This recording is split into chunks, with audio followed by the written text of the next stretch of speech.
Assalamualaikum warahmatullahi wabarakatuh. Innal hamdalillahi nahmaduhu wa nasta'inuhu wa na'udzu billahi min sururi anfusina wa min sayyiati a'malina man yahdihillahu fala mudhillalah wa man yudhlil fala hadiyalah. Asyhadu alla ilaha illallah wa asyhadu anna Muhammadan abduhu rasulullah. Qala ta'ala a'udzu billahi minasy syaithanir rajim. Ya ayyuhallazina amanu staqiru bisabiri wassalah. Innallaha ma'as sabirin. Ma'syirul muslimin rahimakumullah. Puji syukur hanya kepada Allah semesta. Di samping kita tak lupa bersyukur, kita juga diperintahkan untuk selalu meningkatkan iman dan takwa kita kepada Allah Azza wa Jalla dengan tulus ikhlas tanpa berkeluh kesah dalam menjalankan ketaatan kepada Allah. Pada kesempatan hari Jumat yang berbahagia ini, akan saya sampaikan satu judul khutbah, yaitu 3 penyesalan mayit. Ma'asyiral muslimin rahimakumullah. Ada 3 penyesalan abadi bagi seorang mayit. Di antaranya adalah yang pertama, menyesal karena belum sodakoh pada waktu menjelang sakaratul maut, sehingga minta ditunda dulu agar bisa sodakoh. Allah telah berfirman dalam Al-Quran surah Al-Munafikun ayat 10. A'udzu billahi minasyaitonir rajim. Wa anfiqu mimma razaqnakum min qabli ayyatiya ahadakumul mautu fayaqula rabbi laula akhartani ila ajalin qaribin fa asaddaqna wa akum minas solihin. Yang berarti, dan infakkanlah sebagian dari apa yang telah kami berikan kepadamu sebelum kematian datang kepada salah seorang di antara kamu. Lalu dia berkata menyesali, Ya Tuhanku, sekiranya Engkau berkenan menunda kematianku sedikit waktu lagi, maka aku dapat bersedekah dan aku akan termasuk orang-orang yang soleh. Subhanallah. Akhir hayat yang penuh penyesalan. Menyesal, kenapa tidak pernah sodakoh? Sampai-sampai minta ditunda kematian hanya karena mau sodakoh. Sungguh hal yang sangat mengerikan, bahkan memalukan sekali. Beberapa tahun Allah memberi umur, tapi lupa bersodakoh. Ketika akhir hayat merasa tidak butuh lagi harta benda tersebut, baru kemudian mau sodakoh. Nauzubillah min zalik. Lantas, kenapa calon mayat menyesali hal ini? Karena dia sudah tahu fungsi sodakoh pada saat itu, sampai-sampai dia tidak minta ditunda.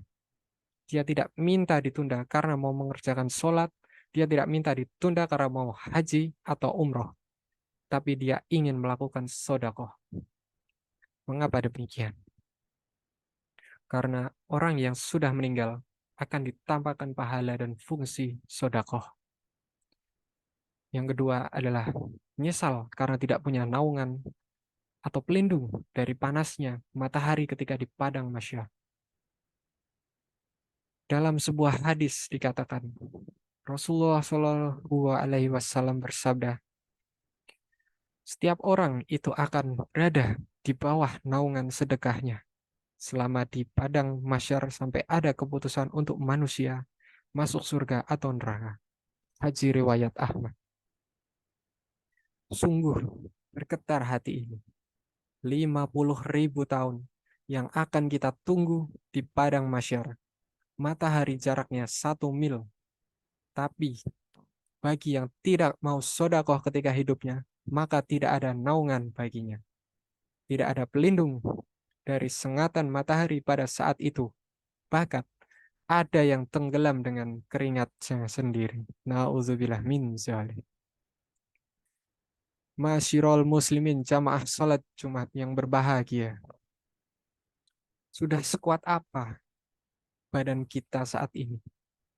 Hingga masih ada yang nekat belum mau bersodakoh. Bayangkan, 50.000 tahun dijemur di terik matahari yang jaraknya hanya 1 mil untuk menunggu perhitungan amal seluruh manusia. Dari yang paling awal sampai yang terakhir lahir. Padahal penghasilan cukup, makan cukup, bahkan kendaraan pun cukup. Tapi demi duniawi, kita tidak segera mempersiapkan payung ketika di padang mahsyar. Yang terakhir, jemaah sholat Jumat yang berbahagia, adalah penyesalan yang ketiga oleh seorang mayit, yaitu adalah menyesal tiada sodakoh yang bisa menyelamatkannya dari api neraka. Rasulullah Shallallahu Alaihi Wasallam bersabda, jagalah diri kalian dari neraka, meskipun hanya dengan sedekah setengah biji kurma. Barang siapa yang tak mendapatkannya, maka ucapkanlah perkataan yang baik. Haji riwayat Bukhari nomor 1413, 305, 3595, dan Muslim nomor 1016. Ma'asyiral muslimin, jamaah sholat Jumat yang berbahagia. Lebih baik menyesal hari ini daripada menyesal ketika sudah jadi mayit. Sodakoh tidak menuntut banyak, tapi sodakoh sesuai kemampuan kita masing-masing. Yang terpenting dari sodakoh adalah harta yang halal, hasil yang halal, dan ikhlas karena Allah Ta'ala. Demikianlah khotbah Jumat kali ini. Semoga kita semua bisa tergolong ahli sodakoh. Amin ya Rabbal. Allahumma amin. Aku qauli. Aku qauli hadza wa astaghfirullahal azim li wa lakum innahu wa huwa ghafurur rahim.